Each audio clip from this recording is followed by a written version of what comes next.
And so I'm here to encourage you to deny this request and to follow the recommendation from DAB. We feel like we have some great momentum in the neighborhood, and we can move in a positive direction. Thank you. Any questions for the speaker? Saying none, thank you, sir. Oh, is that it? Okay, Mr. Florence, did you have a question? Okay. Next speaker, please. Hi, my name is Richard Ruth. I live in Grandview Heights. I'm a neighbor of SOSI, somewhat distant, but in support of their plan. I just want to encourage this board to look at the work that's being done by people who live there to come up with a plan to determine how they want to live and develop in Wichita. This is sort of the ultimate outcome of the Civic Engagement Academy. It's a kind of thing that we are rallying to try to encourage, and a vote to deny this expansion of a business that is already in abundance on South Broadway is in support of this desire to see this type of activity grow. You may know there's 74 used car businesses along that corridor now. And we want to just see folks have an opportunity to get in there and support other types of activities and economic activity. Thanks. Mr. Richardson. A question for you. Let's assume for a minute that this application's denied and we have a considerably sized empty paved lot there. What do you see going in there? I mean, what's the options for that? Do you think somebody's going to build a brand new building there and put in a restaurant or an office building, or what do you see is going to happen with that if we deny that? I mean, I think that's what we struggle with all the time is economically, it doesn't look to us that there's any shortage of vacant land available for development that has not been, there's very few new buildings being built on that vacant land. It probably makes more sense to convert buildings already there to viable uses as opposed to very expensive new commercial construction. So I struggle with, if this sits there empty, what's the vision of the neighborhood that would, what would you do with this? Yeah. Well, I think when there's a line drawn by a neighborhood that says they don't want any more, that it's either going to be supported or not supported. So, I mean, philosophically moving forward, if we continue to allow expansion and new creation, then the efforts of these people to find businesses to go in there is sort of neutered. I don't know what they would put on that property. That would be left up to them. I encourage the formation of a business development type of operation that people seeking to do business in that neighborhood could come to and get information about what is wanted, and they could inform them how to go about doing that. So at this particular property, I don't know what they would do with it. I don't know that it would necessarily be developed immediately, but as more and more businesses grow up, then vacant properties become more attractive. I think currently the abundance of these used cars lots is because there's this idea that it's better to be closer to your competition than farther away. And I think we have a situation along Broadway where that idea has sort of peaked out. It's kind of ludicrous to think that there's any merit to that idea when there are so many businesses right there. But I do think that, having a plan, drawing a line in the sand, and then supporting that is crucial for these types of neighborhood-powered redevelopment, revitalization efforts if they're going to take hold. Additional questions for the speaker? Thank you, sir. Thank you. Next speaker, please. Seeing none, I'll bring it back to the applicant for rebuttal. Anything you want to say? Okay. Bring it back to the commission. Mr. Johnson. I know we just approved that South Central plan. I know this discussion was discussed about car lots. And if I remember right, this was the understanding we would look at them on a case-by-case basis. It wasn't eliminating all of them. Is that correct? As I recall the discussion that Mr. Hartman had with one of the neighborhood representatives, that was basically the summary that Mr. Hartman said, is that they'd continued looking at them on a case-by-case basis. Thank you. With that said, I'd move to approve. Since it is an existing lot, and I don't want to see it sit there and just let grass grow up on the pavement. Second. We have a motion by Mr. Johnson, a second by Mr. Green. Additional discussion, Mr. Blick. Well, it sounds like that the applicant is actually using a lot. They were just being non-conforming, non-compliance, and then now they're trying to be compliant. But at the same time, as what we said before, we have approved the neighborhood plan. We've talked about these car lots, and I wouldn't be in support of it. The central portion of this property is legal, and there have been some cars on that. But the north and south parts of the property are what we're wanting to expand in. Thank you. Okay, Mr. Blick, ask your question. Question for you. Are you going to? Sandy?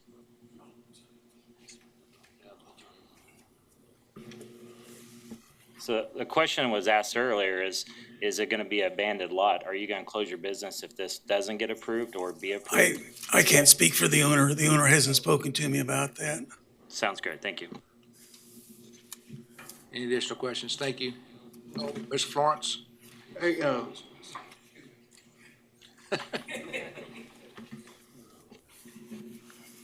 how long has this current owner been in that particular property? I don't have that information. I'm sorry. Well, I think the original conditional use was 2004. Is that right, Matt? Where's Matt?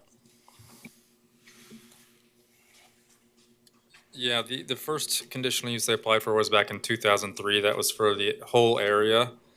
And I believe they got that approved by Planning Commission, but never followed through with taking it to City Council for some reason. And so then they came back in 2004 for just the smaller area. But I don't have information on if it's the same owner.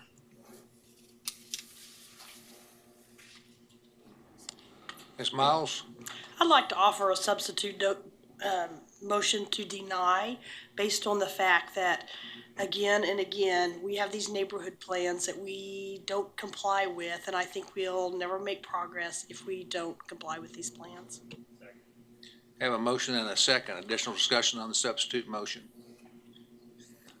I'm gonna go, I understand where we're wanting to go with this neighborhood, but you've got an existing business that's operating, and so I'm gonna go back with, and support the original motion.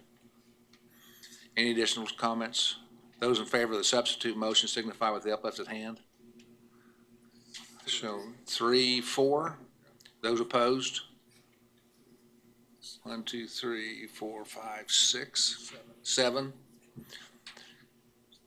The substitute motion is defeated. Who were the four? The 4 to And dual play, Yeah. Miles and Florence. yeah. Brings us back to the original motion to approve. Those in favor of the original motion signify with the uplifted hand. 2, 3, 4, 5, 6, 7. Those opposed? Passes 7-4. Next item, please.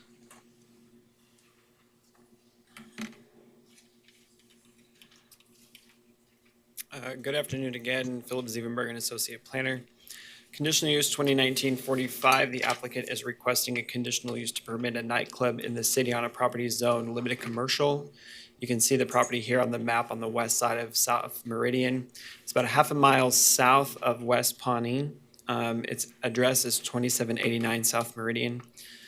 The Unified Zoning Code defines a nightclub in the city as an establishment located within the city that provides entertainment, which may include the provision for dancing by employees or patrons, and where cereal malt beverage or alcoholic liquor are offered, consumed, or served to the public or its members, and may or may not serve food. When a LC zoned location with a nightclub is requested and it's within 300 feet of a church or place of worship, public park, public or parochial school, or residential zoning district, approval of this has to be done by conditional use, and this is why this case is before you here today. I've got a graphic here. The red line around the property signifies that 300-foot buffer. All of these properties on the east side of Meridian, as well as directly south of the property and even directly behind the property, are all zoned single-family. Properties north of it, though they're not single-family zoning, you have a church here and a place of worship at this location. So with that, there are over a dozen residentially zoned properties as well as 2 places of worship within the 300-foot buffer, which is why we're here talking about the conditional use. There's no history of a conditional use for a nightclub at this site. The applicant currently operates a restaurant at this location. The request for a nightclub is to permit bands and other events to come and perform at the location. I've talked with zoning enforcement, and they have notified me that they have submitted an application for a drinking establishment restaurant license. However, that has not been approved at this time. The zoning inspector assigned to this case has mentioned that the establishment has yet to meet the requirements to satisfy this fire inspection at the location. The site does not have an entertainment license either. They would have to get one of those from zoning inspection as well before they could operate the nightclub. Wichita Police Department has confirmed that the subject site has been investigated regarding noise complaints for loud music by numerous neighbors. I have received numerous phone calls from neighbors who are strictly opposed to this becoming a nightclub. There are actually 2 handouts in front of you with this case number on there, which are written responses from a couple neighbors who were not able to attend this meeting, but they wanted to notify you of their position. The property to the north, as we saw on the zoning map, is zoned GO and LC, general office and limited commercial. One is a church and one is a commercial business. As we mentioned before, properties on the east, south, and west are zoned single-family SF5. This property right here that's zoned LC is a HVAC company. South Meridian is a 5-lane paved arterial. East or West 27th Street is a 2-lane paved collector street. All municipal services are available on the site. The future growth map and the comprehensive plan identifies this area kind of with a mix of residential and commercial uses, which could provide the opportunity for the development of either residential or commercial uses on the property. The locational guidelines for commercial uses discusses that it would be more like convenience, retail, restaurants, small offices, and personal services when located in close proximity to residential areas. Because of that, staff feels that a nightclub is an inappropriate use based on the proximity of those residential neighborhoods, residential zoning lots, as well as the places of worship as we have previously discussed. With that, it is staff's recommendation that this case be denied, primarily on the grounds of the proximity issue related to those properties that are located within 300 feet of this property. However, it is in the opinion of the Planning Commission that they feel that this is appropriate to approve. We have several conditions, one of which is that there be no outdoor seating, speakers, or entertainment permitted, and any noise or music generated indoors for entertainment would meet the standards of the Wichita Noise Ordinance, and that it would be developed to with an approved site plan showing parking, screening, gate, dumpsters, and everything that would have to be required by code in general, and that all applicable state, local, and other permits and inspections would be acquired before operation. Got some pictures of the site. This is looking from the parking lot, so the building is more closer to the western boundary of the property. This is kind of the entrance ramp and parking lot area. I'm looking across Meridian at the houses over there. This is south of the property, looking at the building in question. And this building right here to the north is one of the churches. This building here is that HVAC company I spoke of. This is on the north part of the property. This is that commercial building, and there's that same church we just spoke of. This is looking north towards Meridian, or up Meridian. This is looking south of the property of the houses that are directly across the street. This is a little off from the site. I'm across the street on Meridian, looking kind of southwest corner, this lot here is this house, but behind that house is an apartment complex that is within the 300-foot radius as well. This is across the street from Meridian, looking west towards the building in question. And this is looking west along West 27th Street with the buildings that are across the street. And there's this residence right here, right at the edge of the parking lot. And with that, I can stand for any questions. Questions for Philip?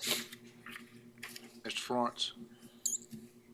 WPD has said that there has been a lot of noise from this. Correct. They have been cited, specifically one instance of a very large gathering, for lack of a better term, with significant amount of loud music. And I don't know how many noise complaints have come in, but I reached out to them with this case, and they responded back saying that yes, there has been at least one instance of a noise ordinance that was cited. And then when talking with the neighbors, it seems that there have been multiple times where maybe not a noise ordinance being, noise infraction being cited, but at least the presence of loud music that has disturbed the neighbors as a nuisance.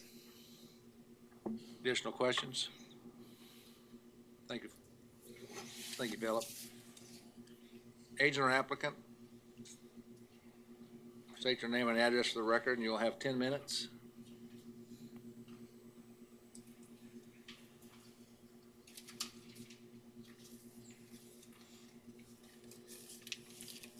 My name is Al Akil, 1104 West 31st Street South. I own significant amount of real estate in the South Side. We spend millions of dollars redeveloping. Anything south of Pawnee to Seneca to 31st, all that area need a lot of money to develop. The city does not spend enough money there, the private sector does. I own Seneca Square. I owned the Hyper Pet and sold it. Now is the storage to serve the community, over hundreds of storages about to open up by another company. I am the landlord, and the person sitting there have the restaurant. All they want to do is bring a band to the venue for weddings mostly. But in order to do that, they have to have a bar license. The church, which is south or north of the building, I have talked to them. They never indicate. He has my personal number. He never indicated one way or the other if there is any opposition. But in fact, there is some of their horses in the back of our yard feeding and playing or whatever. The crack house, which is right here. We can't hear you when you go step away, so staff, could you show them how to use the mouse? Okay, there was a crack house right behind the property. It was condemned by the city. It was resold in an auction. If we leave these real estate abandoned, all they're gonna do is steal the copper, the air conditioning, and everything else. I spent millions of dollars rehabbing the South Side. I put in a trust bank on 31st and Seneca. That's my property. Mid-Express, which is Bosley's Tires. That was my property. Across the street where Price Optical, Dr. Green, that's my property. Seneca Square as well. But we try to spend a lot of money to develop the area. Maybe the neighbors, one or two screaming about some. But at the same time, we spend a lot of money developing that, and I have other undeveloped areas where I spend money and try to make it better. All he's asking for, to bring a band when they have a wedding. That band, as probably Phil will let us know, is the same license for a bar. Anytime you have music, if you have a band, you're gonna have to have the bar license. Not necessarily is a bar. They do have a restaurant up there, and they have a venue room, and that's what they want to do. Questions for the speaker? I see none. Thank you, sir. Anybody from the audience wish to speak on this issue, step forward, state your name and address for the record, and you will have 3 minutes.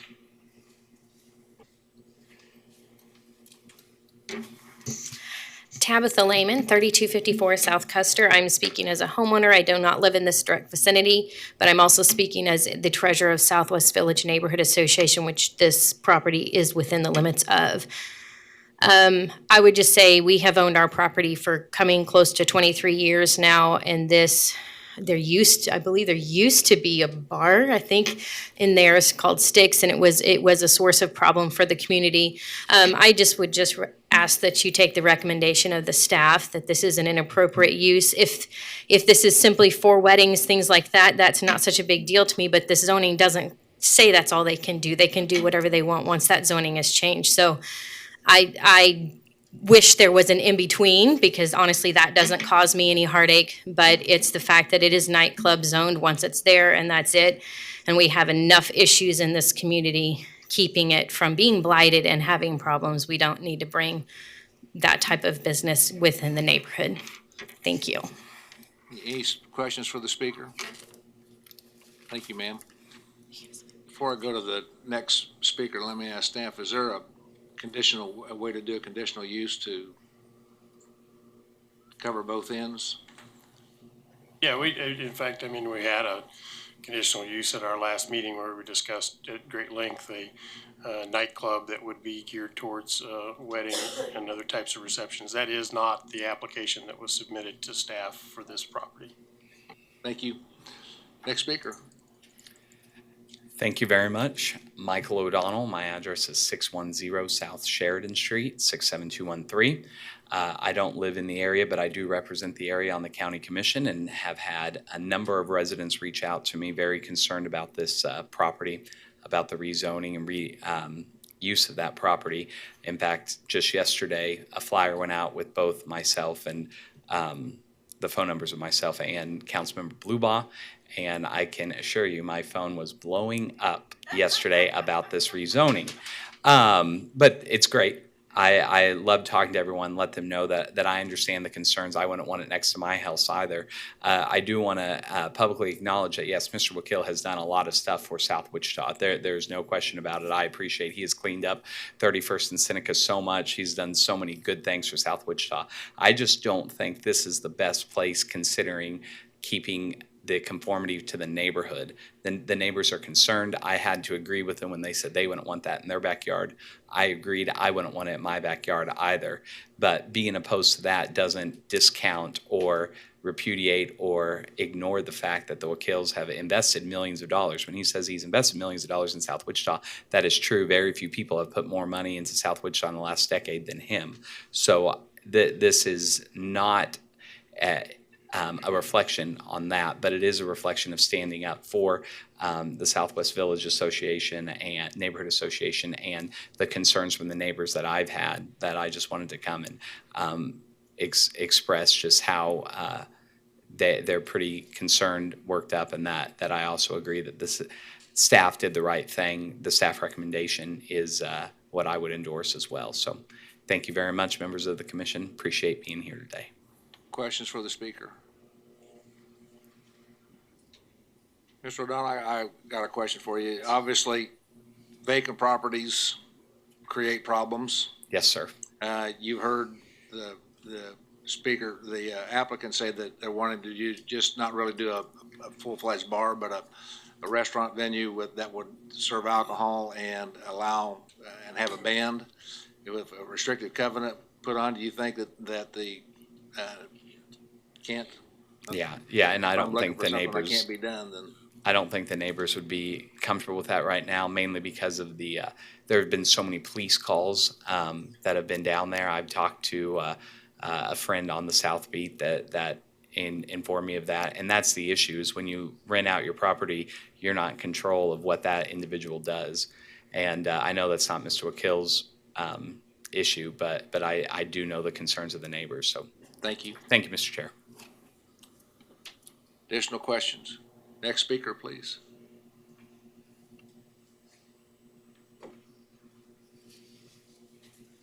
My name is Dick Kovich, 3150 South Gale Circle.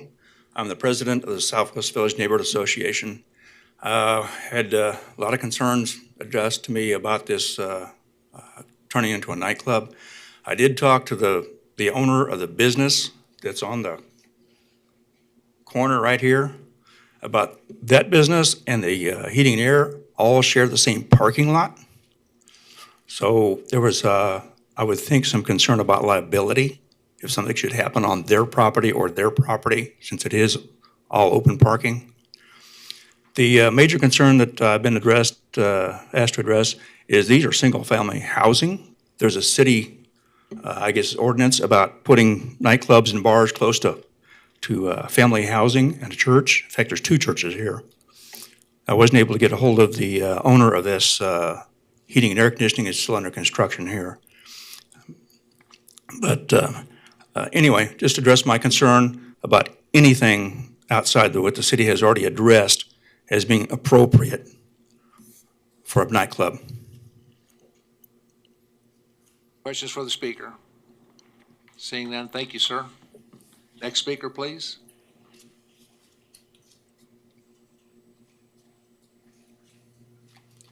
Buenos días.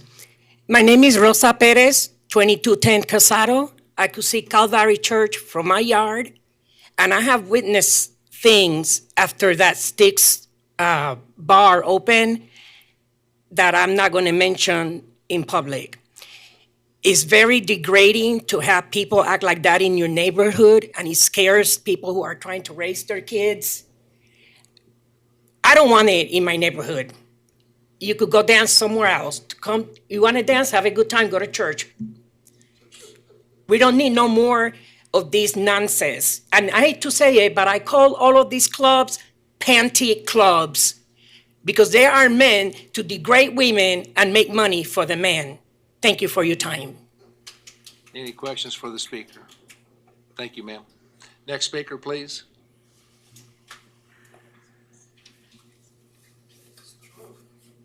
Hi, my name is Caleb Clausen, 2909 North Meadow Oaks Court.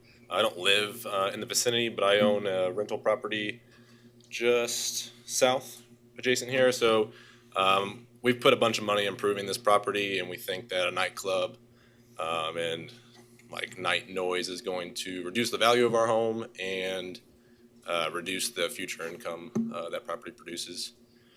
So I've self-improved this home, and so I've done some like quiet improvements up to like the middle of the night, and you can hear, they mentioned some large gathering went on. Well, there was a big party through midnight where I could hear from the inside my property what was going on. So we think that's going to negatively affect our future income and attracting a good tenant, potentially a family, to occupy that property. Questions for the speaker? Got a question. Mr. Richardson? What's the address of your rental property? 2531 West 27th Street South. It's this one right here. You can see it on one of the slides. It's pretty nice. Now. Thank you. Yeah. Next speaker, please.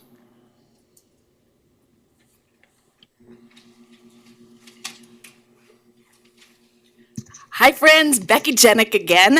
I live at 5520 West 37th Street South, in case you missed it the first time. I am the secretary for the Southwest Neighborhood Association, which is the neighboring association to Southwest Village. And I can tell you this property has been the subject of our conversations since June of this year, if not longer. I would offer that noise complaints are not the only complaints that have come from that residence, but also illegal gambling, vandalism, theft, things like that, because of what's going on this property. Turning this into a nightclub will not help with those issues. If anything, it'll just promulgate the issues to happen even more. And I take offense to the fact that those residents were called crackheads that lived in the area. I've spent 2 summers personally interacting with the residents in this community, and I can tell you they are hardworking, tax-paying residents of this city and county. And again, ask yourself, what would you want in your backyard? I would offer that if somebody wants to hold a wedding or an event, they can get a catering license to temporarily hold an event at that facility. We don't need to turn it into a nightclub, which has already been pointed out, opens it up to many more things. Anyhow, thank you for listening, and I stand for questions. Any questions for the speaker? Thank you, ma'am. Next speaker, please. Thank you for your passion. We need it. Seeing none, I'll bring it back to the agent or applicant for rebuttal, and you'll have 2 minutes.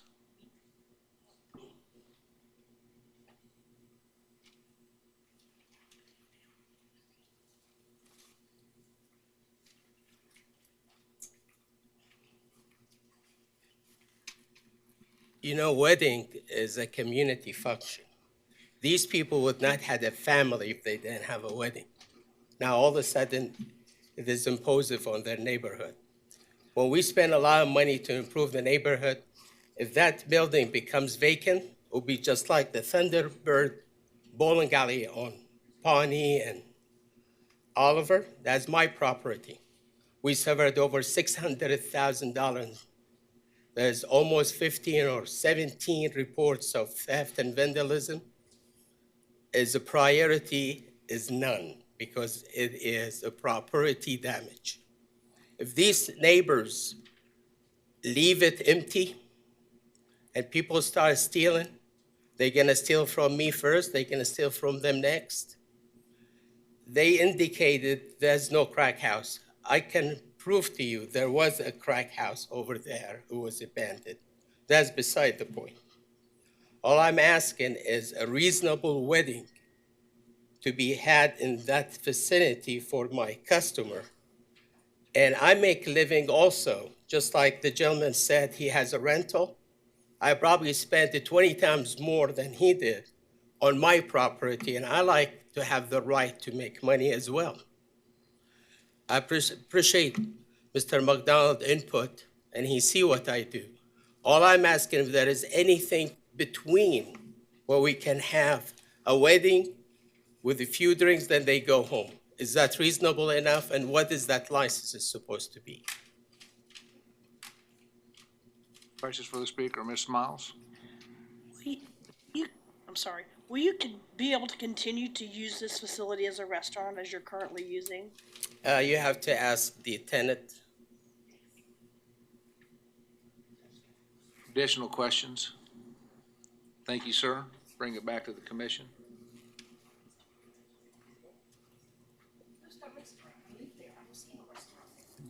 I'm going to move to take the recommended action from the planning department. So a motion to deny? Is there a second to that motion? Second. Mr. Florence? Okay. We have a motion and a second. Additional discussion, Mr. Foster? I frankly don't have a full understanding of how this property is used currently and what's being proposed in the future. I mean, we can take the land use issue or the zoning issue at face value, but I don't really feel there's a good understanding of those first two items I mentioned. Can anybody help me on that? I can tell you that the staff recommendation is based on an application that was submitted to continue to operate as a bar and grill and to add bands and events to the operations of the bar and grill. That is the application that was made. The information today about having a wedding event venue, that's the first time that information's been introduced. All of the other event centers that you have approved, including the one that you considered at your last meeting, those are event centers that are not open to the public on a regular basis. They are only open on a periodic basis for events. That is not the application that the applicant submitted for your consideration today. If they are suggesting that, I suggest that the Planning Commission require them to refile.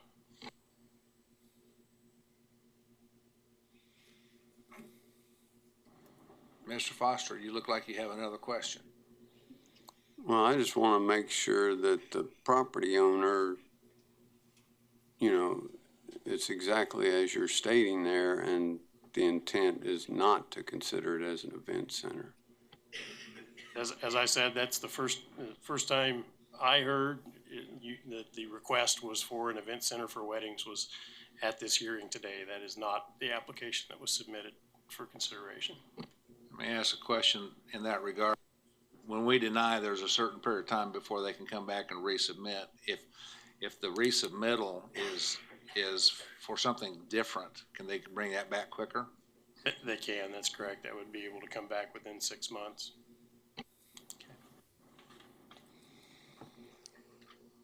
We have a motion and a second. Any further discussion? Seeing none, those in favor of the motion signify with the upraised hand. Unanimous. Next item, please. I'll tell you what, let's take a we got any more? We just got one more item. Okay. And then we've got the BZA. Okay, are those gonna be long or short? The BZA goes in conjunction with this conditional use 46. If 4.5 doesn't go, you don't need to hear Okay, we'll continue on.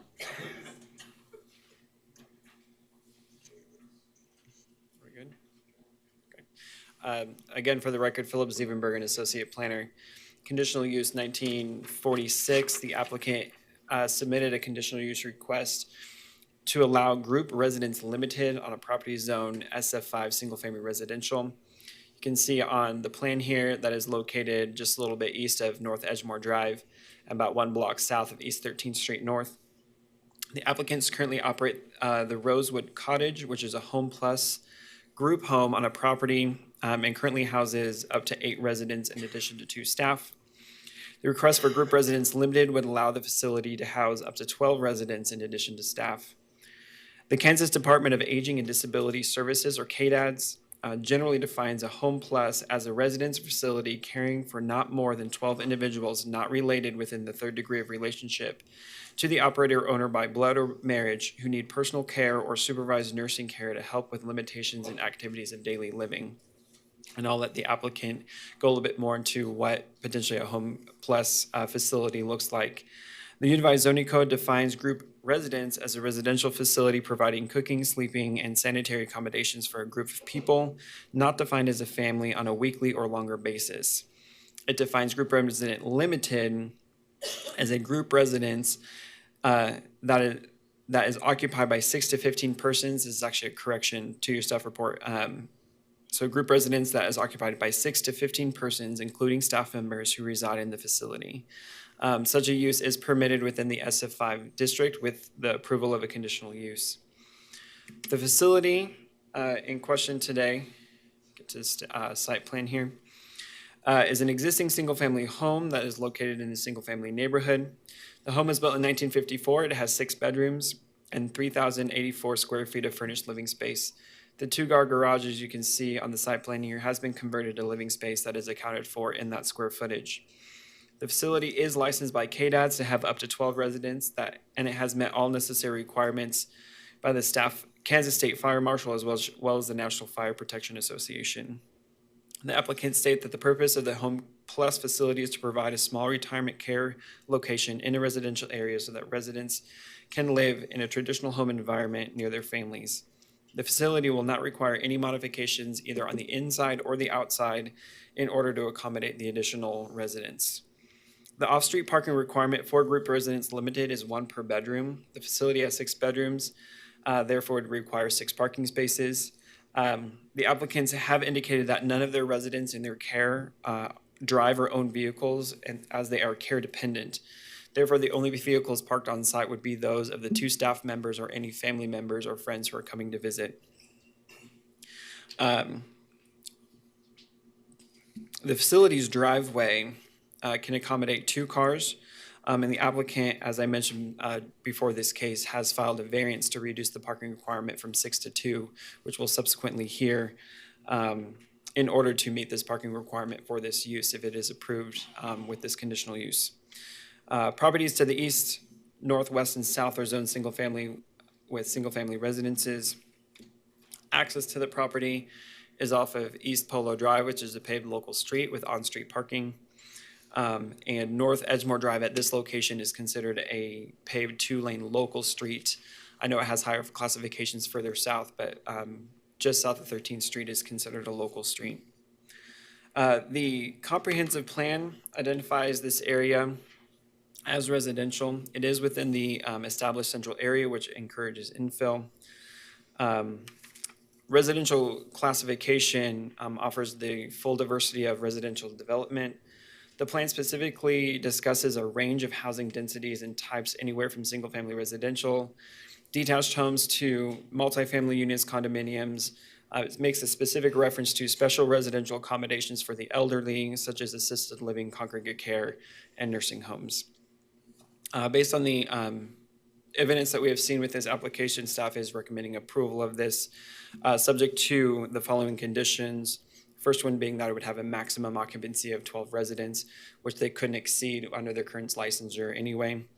Residents within the care of the facility would be prohibited from having personal vehicles at the location, which again would most likely not happen anyway because they aren't able to drive. And then the others are just making sure that they comply with all local and state and federal regulations, as well as submitting a site plan to be approved by staff. I can show you the area around. This is standing right in front of the house, looking kind of to the east-southeast along Polo. You can see the residential houses across the street. This is the facility. As you can see, it is a single-family home, looks like a single-family home. Neighboring houses next door, different angle of the house, kind of looking to the northwest. I've been told by the applicant, she can clarify, but I believe that this property here, as well as the one across the street to the south, are also Home Plus care facilities. So there's actually kind of a cluster of them along East Polo Drive. This is looking to the west towards North Edgemoor. And with that, I can stand for any staff questions. Questions for Philip? Mr. Foster? Philip, in the conditions, would it make sense to add that its approval is subject to the BZA case? I don't see that in here. No, because the BZA case would mean nothing if this case is not approved by itself. The BZA, the parking requirement is only in effect as group residence limited. Well, as a group home, it doesn't have the same parking requirement.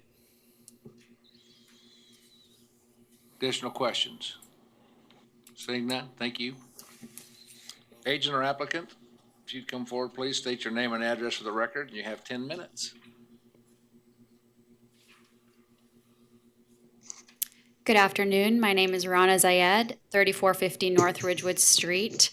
Thank you for having me here, commissioners. I am the owner of Rosewood Cottage, and as Phil mentioned, we are a licensed Home Plus, licensed through the Kansas Department for Aging and Disability Services. We're inspected, regulated, and annually surveyed by them. We're also inspected and approved by the state fire marshal. And part of this inspection allotted us to be able to house 12 residents in our community. Rosewood Cottage is a residential assisted living and memory care facility, staffed 24/7 with nursing staff. Our residents are elderly. They are dependent on our care physically and mentally. We strive to provide them a community that can give them back a sense of community, and being able to do that includes being able to have more than 8 residents. It is an active environment. We have scheduled activities, visitors, informational sessions, anything we can do for our residents to make it feel more like home. Thank you. I stand for any questions. Any questions for the speaker? Mr. Florence? I guess, my issue is that if you're going to increase the number of residents, but, I know it's going into the BZA case, but you don't increase the number of parking, where, do these people normally have visitors? Yes, that is a great question. They do have visitors, probably once or twice a week, and they stay for approximately 30 minutes, and it has not been an issue whatsoever. Any additional questions for the speaker? Mr. Richardson? There is parking allowed on the street, is that correct? Yes. Any additional questions? Seeing none, thank you. Anybody from the audience wish to speak on this issue? So come forward, state your name and address for the record, and you will have 3 minutes.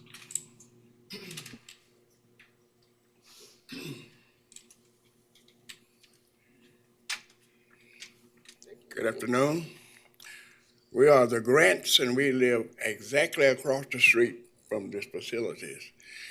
And sometimes, what I don't understand, why didn't they get the zoning? They put the home in, and then want zoning. We didn't know anything about this. They just I just feel like they just kind of broke out over us. Now, for us, the parking is concerned, it gets difficulty. I don't like seeing cars all in my front yard. I mean, I'm on the streets. And when I back out now, I have to really be careful because sometimes that hole on my side and their side is cars. Because people will come to visit their people, which I understand. They're neighbors, I guess. You know, I don't know them. They don't know us. They have never said anything to us. And I don't understand how you can start a business, then get it zoned.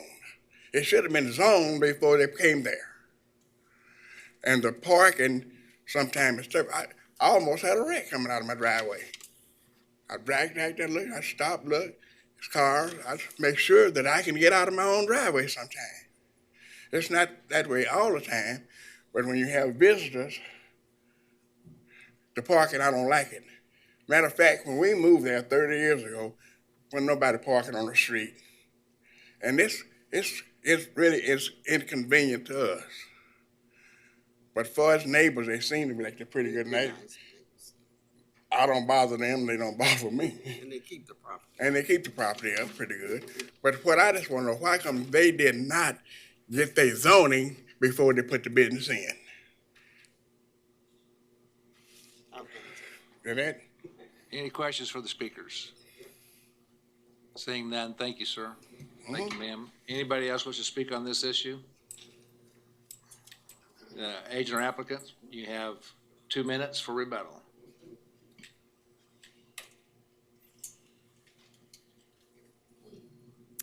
I want to thank the neighbors for coming to speak. We do respect your opinion on this.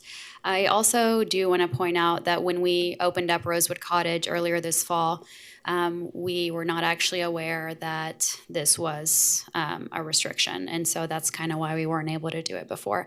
Also, with seeing how much our residents are thriving in this type of community, being mentally stimulated, especially our residents who suffer from dementia, we are very eager to expand for more than 8 residents. I do also want to point out with the 2 home pluses to the right and then across from the one to the right, it could easily be their cars who are parked on the street. Additionally, across this street and probably next to the neighbor's house is a group home for young adults and children. I also would like to mention that our property is very safe. It is equipped with a full fire sprinkler system, fire alarm system, surveillance, a locked unit for dementia elopement risks.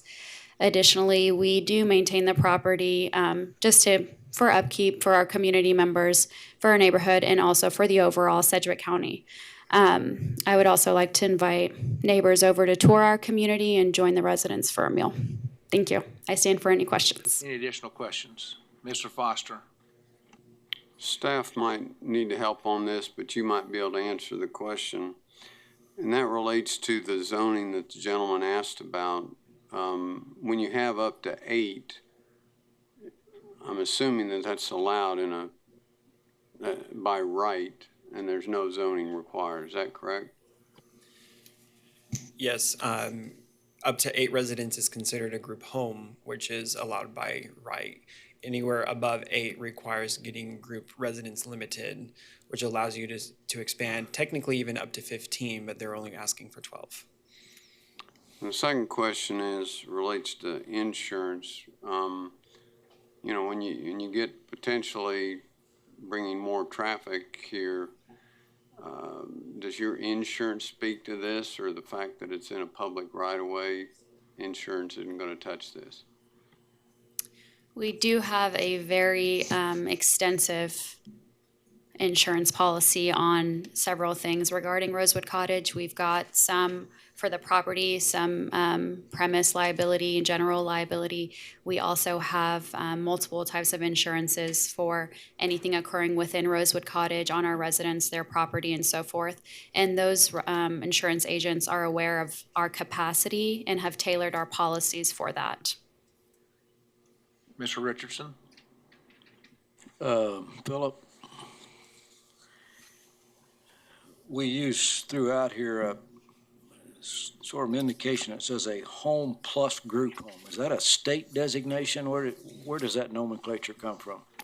Yes, a home plus is what the Department of Aging and Disability Services, KDADS, calls this type of residential assisted living facility. And by state regulations, a home plus is an assisted living facility that can house only up to 12 residents. Thank you. Ms. Miles? Can I ask you if this should be approved, but not allow the variance for only having 2 parking spaces? Do you have area that you could create additional parking spaces? I don't believe we do. We do have a very large yard, but I would probably have to seek advice from my architect to see if we could turn it into parking space. But none of our residents can drive, so it would just be our staff members who bring cars and their occasional visitors. Mr. Florence? Dale, am I correct? You are allowed to use up to 50% of your front yard for parking if you want to go in and expand that parking lot?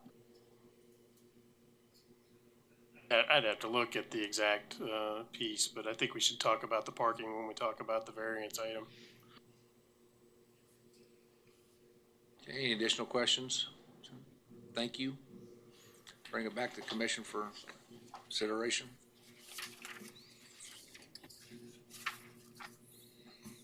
I move that we approve the request. Have a motion to approve. Is there a second? There's a second by Mr. Johnson.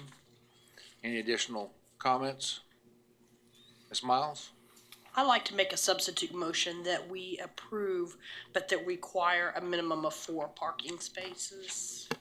I might point out that there is a Board of Zoning Appeals item related to the parking that there will be a public hearing on separately.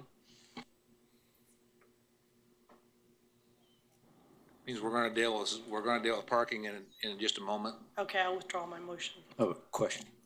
Mr. Richardson? So the question would be, Scott, if this is approved without the Board of Zoning Appeals, they would have to have a total of 6, is that right? That's correct. Okay. You'd have to have 6 parking spaces. Thank you. And what I'd like to have is a minimum of 4. Mr. Florence? Well, according to the regulations, they're allowed up to 15 people by regulations. Am I right? That is correct. However, our conditions of approval restrict them to 12. Any additional questions? We have a motion for approval. Those in favor signify with the upraised hand.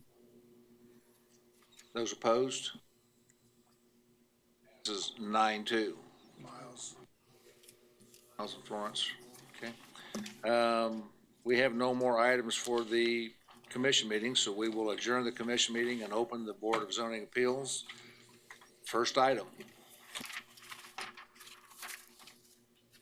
Only item.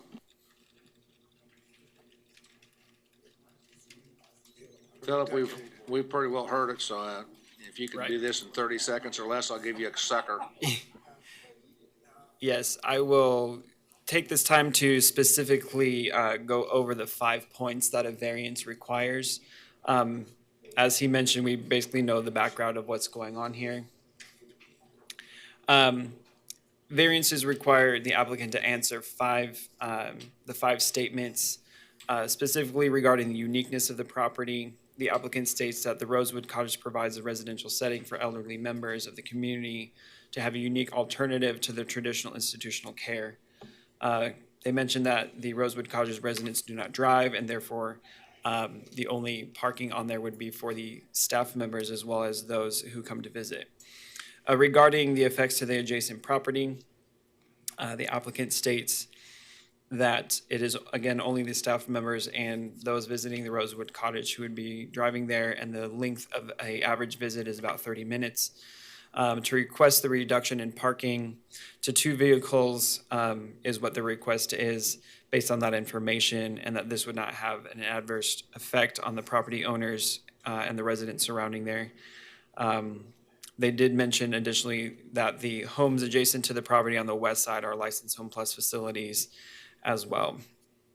Regarding the hardship of the strict application of the code, again, if the strict application of the code being 6 spaces were to be applied, that would provide, in their opinion, an unnecessary hardship. Again, since the residents within there are elderly, and most of them are even incapable of driving, let alone having cars to drive. And that the ability to expand their facility to 12 residents would allow for more integration and a higher level of care for not only more residents to have the opportunity to be part of the Rosewood Cottage, but also to have that mental stimulation that she spoke of earlier. That would help with the inevitable decline of their mental condition. Regarding the public interest, they feel that this is in the public interest in order to do so that it wouldn't have any detriment to the health, safety, or welfare of this surrounding neighborhood, and that ultimately it is in the spirit and intent of the code to approve the reduction of the parking requirement down to 2. After reviewing their conditions, staff is recommending approval of the reduction from 6 spaces to 2.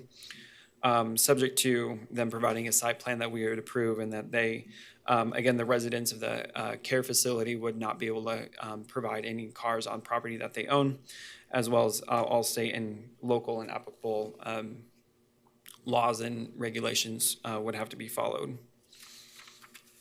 Can you bring up a photo of the property?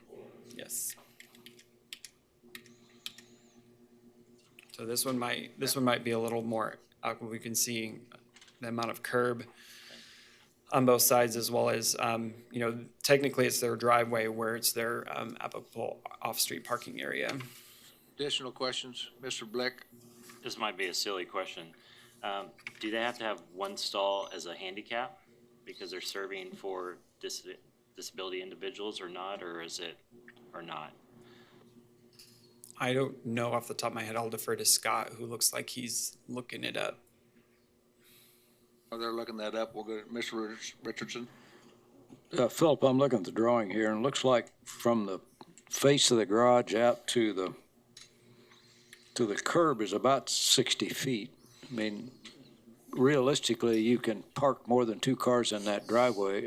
I guess the question is, correct, is that legal? That doesn't count as multiple parking stalls because you're blocking vehicles in.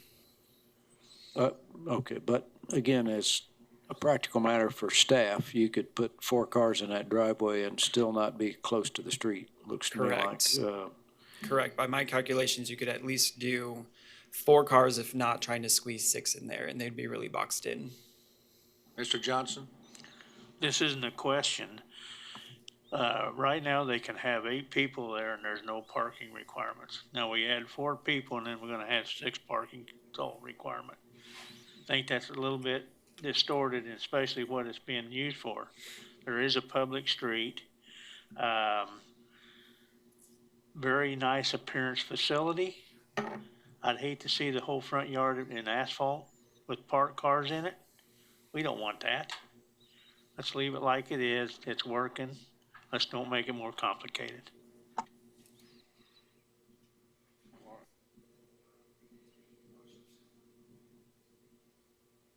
While Scott's looking it up, Jeff and I think that as long as you have 4 or fewer spaces, you don't have to provide a handicap stall, but that's just memory.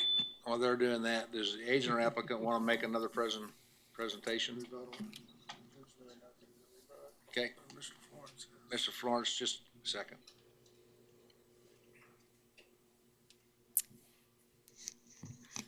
I think a lot has already been said, kind kind of just explaining why we would never really have more than 2 cars unless they were a visitor for a short period of time. But I also really agree with Commissioner Johnson when he said we don't want to see this entire yard just turn into asphalt. Part of the intrigue to Rosewood Cottage is the landscaping. Families love that it looks residential, and I really would hate to see this assisted living community look more commercial, and I don't think that that would really benefit our neighborhood either if it looked more commercial. Thank you. Mr. Florence? My issue is that, we know that it adversely affects the neighborhood because you had the guy directly across the street that said he has problems getting in and out. And eventually somebody is going to have a wreck. Now, you can add, I don't know if it's maybe one more parking spot or 2 without distorting the front of that house. Thank you. Additional questions for the speaker? So, Mrs. Miles? Yeah, I'm not wanting to distort the front of the property. My concern is, as we did previously here, that there are some parking issues for the street parking because there's a couple of different types of these group homes in the neighborhood. And I just wonder at what point in time, when we continue to allow a variance, do we congest the neighborhood or the street so badly because we've continued to allow these variances? And I don't think that we should require them 6, but we are going from 8 residences to 12 residences. And I don't know how that will or could change visitation, so. Scott, you had some information for us? In terms of the question about allowance of parking, what you were referring to, Commissioner Florence, is a restriction on the amount of the front setback that can be paved, and that is limited to, in this case, would be 750 square feet. It's 50% of the setback area, or 750 square feet, whichever is less. So the setback area on this property is about 2,600 square feet, which will be 1,300 feet. So 750 would apply. The zoning code does not reference whether or not there is a required accessible space for this use or not. So that would be something that would be in the Americans with Disabilities Act, and I don't have any information on that with me right now. Okay. Any additional questions for the applicant? Okay, we'll open it up for public. Anybody in the audience wish to speak on this? Seeing none, I'll bring it back. It's back to us. Mr. Johnson? Well, since we don't really know who's parking their car across the street, I mean, we got no control of that. I'm gonna make a motion to approve as requested. Second. We have a motion to approve by Mr. Johnson, a second by Mr. Green. Additional comments? Those in favor of that motion signify with the uplifted hand. Those opposed? 9-2. Passes 9-2. Florence and Miles. Okay, before I close out, we got some goodbyes to say. You had a pretty good meeting there, so we'll let you go with a big smile on our face and appreciate everything you've done for 33 years of service to the city and the county. Thank you very much for your service.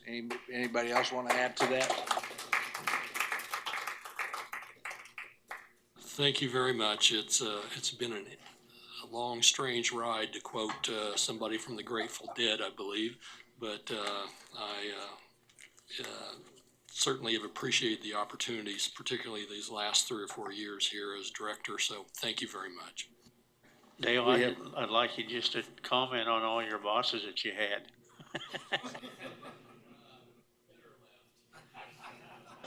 He's still got 2 weeks. Yeah. Thank you for your service. It's been a pleasure to work with you. I think all of us will back that up. It's been great. So thank you.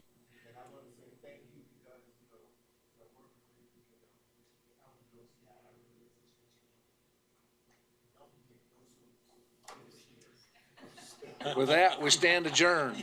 Thank you. Soccer's